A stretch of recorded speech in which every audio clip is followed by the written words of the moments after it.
जिस जिस मनुष्य को जिस जिस भोजन की जरूरत है, परमेश्वर हर भाई बहन के द्वारा उसके लिए वो वचन बोलता है।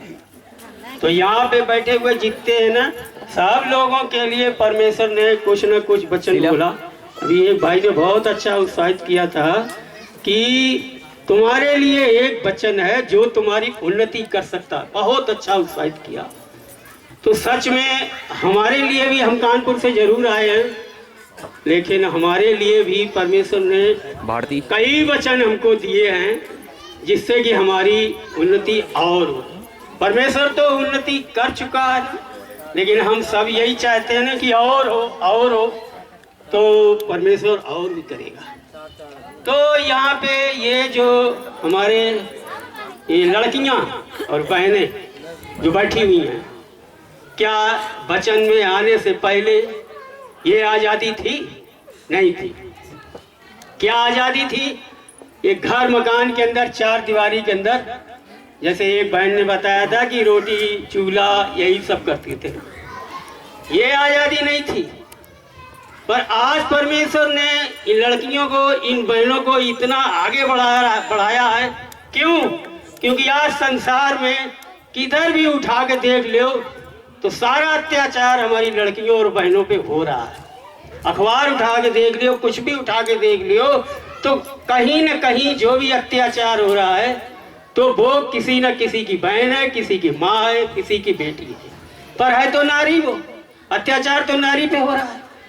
और नारी पर अत्याचार करने वाला कौन है? आदमी है। पर आदमी क्यों कर रहा है? क्यों? आदमी के अंदर दुष्ट घुस करके कर रहा है।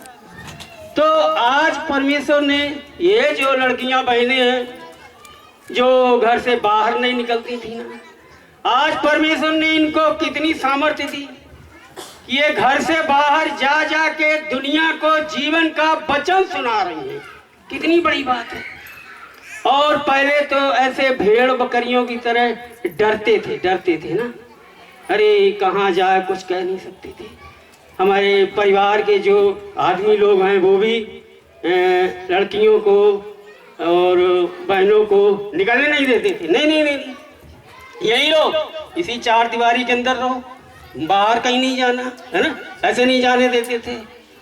आज परमेश्वर ने उनका ही मन बदल दिया कि तुम जाओ और जीवन की बातों को बताओ जाके।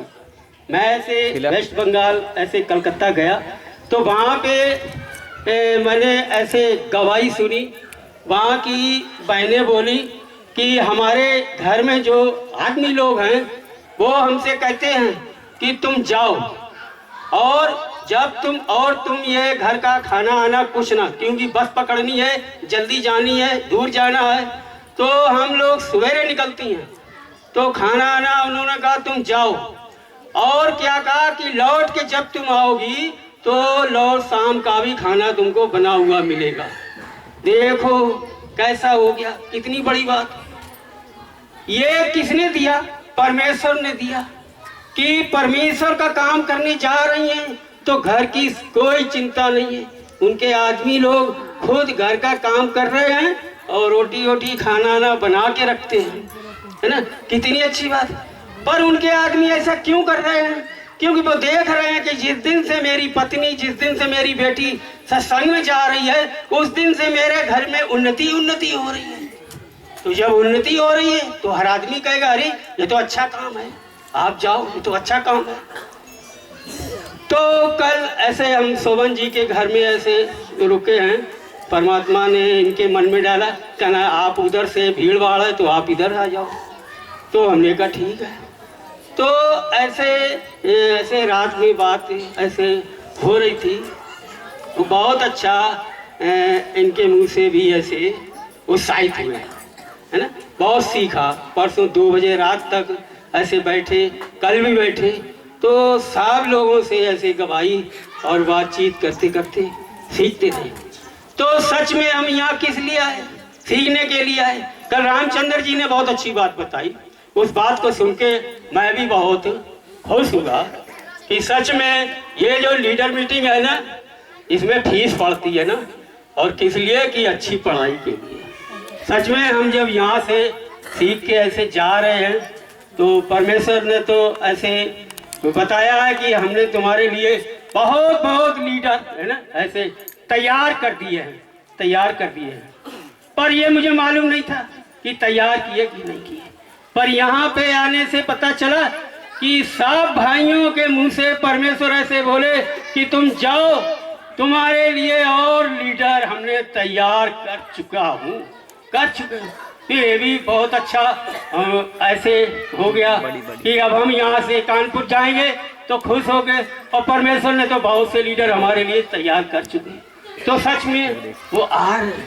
तो आज हमारी ये बहनें और लड़कियाँ, इनके द्वारा कितना बड़ा बड़ा काम हो रहा है। और ये जो भाई और बच्चे बैठे हुए हैं, ये भी बेचारे कुछ नहीं जानते थे, कुछ भी नहीं जानते थे ऐसे अपना रोजी रोटी कमाने का।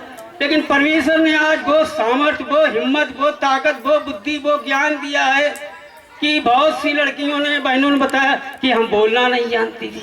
जब से सत्संग में आए तो परमेश्वर ने उनकी जबान खोल दी, बहुतों की जबान खोल दी, बहुतों के कान खोल दिए, बहुतों की कोख खोल दी, जो गवाही कोख खोल दी, जो कोख बंद थी वो खोल दिया और उन्होंने गवाही दिया। अच्छा हुआ, कितना जीवन का वचन। सच में मैं कानपुर से आया हूँ, और पर उस दिन एक लड़की ने जो भजन गाया था, यहोवा, इन्होंने गाया था, क्या नाम है, क्या था भजन, अपना वचन बताओ जरा। जन्म जन्म का साथ है हमारा और तुम्हारा। और एक लड़का वो विजय से, उसने बहुत अच्छा गाया कि दोनों जगह की गली मिल गई। सच में मैं बैठे बैठे सोच लिया कि कानपुर से और इसी के दाने तक का दोनों तरफ का किराया मेरा वसूल हो गया। 2 भजन मैंने सुने, 2 भजन में दोनों तरफ का किराया मेरा वसूल हो गया। और मेरा आत्मा इतना खुश हुआ कि ये बेटी ने मेरी आंखें खोल दी। क्या कि इस मसीह ने पहले बताया कि मैंने तुमको जगत की उत्पत्ति से पहले चुन रखा है, जगत की उत्पत्ति से। पर इस बच्ची ने और क्या बताया कि जन्म जन्म का साथ है। तो ये भी जन्म जन्म का कई बार जगत की उत्पत्ति से। तो मैं बैठे बैठे सोच रहा था कि वो वचन इस मसीह के द्वारा जो उस समय परमेश्वर ने बोला, वो इस लड़की के मुंह से आज फिर रिपीट कर दिया। जन्म जन्म का साथ है हमारा और तुम्हारा, और अब तो वहां तक का है। तो हम तो इस लड़की को बहुत धन्यवाद देते हैं, अपने विजय सिंह को भी बहुत धन्यवाद देते हैं ना, कि परमेश्वर इनको और बुद्धि दे और ज्ञान दे, ताकि ये नए नए भजन बना करके हमारे जैसे लोगों की आंखें खोलें। परमेश्वर इनको बहुत आशीष। और ऐसी लड़कियां और ऐसे बच्चे जब आगे बढ़ते हैं ना, तो घर के बुजुर्ग लोगों का क्या होता है ना, अंदर अंदर खुशी से भर जाता है। किसी का लड़का अगर नौकरी पा गया तो माँ बाप कितना खुश होते हैं, बहुत ही। तो आज ये बच्चे जो है ना, ये परमेश्वर का काम ऐसे ज्ञान और बुद्धि से, ऐसे परमेश्वर जो इनको बुद्धि दे रहा है, ज्ञान दे रहा है, इससे ये बढ़ा रहे हैं, आगे कर रहे हैं। तो हम लोग जो बुजुर्ग लोग हैं, उनका हौसला बढ़ता है कि अरे बच्चों के द्वारा कितना परमेश्वर कर रहा है, और हमको और खुशी हो रही है। सच में मैं यहाँ आकर के बहुत खुश हुआ हूँ, क्योंकि इन बच्चों के द्वारा परमेश्वर का काम बहुत तेज हो रहा है। हम लोग तो सोच लेते हैं आज तबीयत नहीं ठीक है, आज जुकाम है, आज सत्संग नहीं जाएंगे।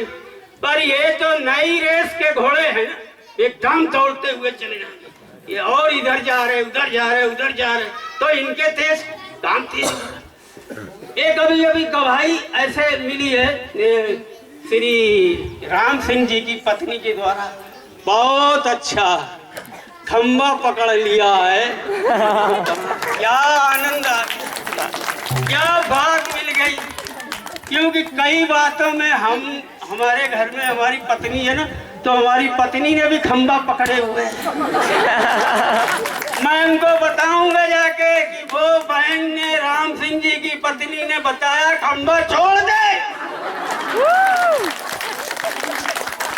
तो काम हो जाएगा। तो सच में मुझे तो मैं तो यहाँ पे आनंद से है ना, आनंद से ऐसे भर गया। हमारे राजपाल सिंह ने भी मेरी कुछ आंखें खोली, क्यों कभी कभी मैं भी घमंड में फूल जाता हूँ कि मैं कानपुर का बहुत बड़ा लीडर हूँ। इन्होंने आज हमारा धुआं निकाल दिया कि रुक जाओ भाई। ऐसे सर ये मत सोचना नहीं गिर जाओगे। मेरी आंखें खुल गई। हम तो राम राजपाल जी का बहुत बहुत धन्यवाद करते हैं कि जहाँ जहाँ हम लोग गलती कर रहे हैं, क्या सीखने को मिला ना। एक तो खंबा पकड़े थे वो भी हो गया, और कई कई बातों में हमारी पत्नी पकड़े हम भी पकड़े थे। ऐसा नहीं हम नहीं पकड़े थे, कहीं कहीं हम भी पकड़े थे। तो इन्होंने दोनों की आंखें खोल दी। दोनों परमेश्वर ने इस बहन के द्वारा दोनों की आंखें खोली। तो कितना अच्छा हुआ। अभी मैं आपको एक गवाही छोटी सी दे रहा हूँ अपने जीवन की। जब मैं स्कूल में पढ़ता था, हाई स्कूल में पढ़ता था, आजकल के बच्चे जो हाई स्कूल में पढ़ते हैं वो इतना फटाफट बोलते हैं कि हजारों लोगों के सामने गाना सुना देते हैं, चुटकुले सुना देते हैं और बातें करते हैं, पढ़ पढ़ के सुना देते हैं। हाई स्कूल में जब मैं था कौन भैया? तो मैं डरता था कि मास्टर हमसे कुछ पूछ न दे। उसको बोल। क्यों डरता क्यों था? कि मैं हकलाता था, मैं बोल नहीं पाता था। एक बार ऐसे करता था तो मैं डरता था कि मास्टर कहीं हमसे न पूछते बताओ, तो हम तो बोल ही नहीं पाएंगे। तो मैं यही सोचता था मास्टर हमसे ना पूछे, मास्टर हमसे ना पूछे, सबसे पूछे हमसे ना पूछे। तो मैं उस समय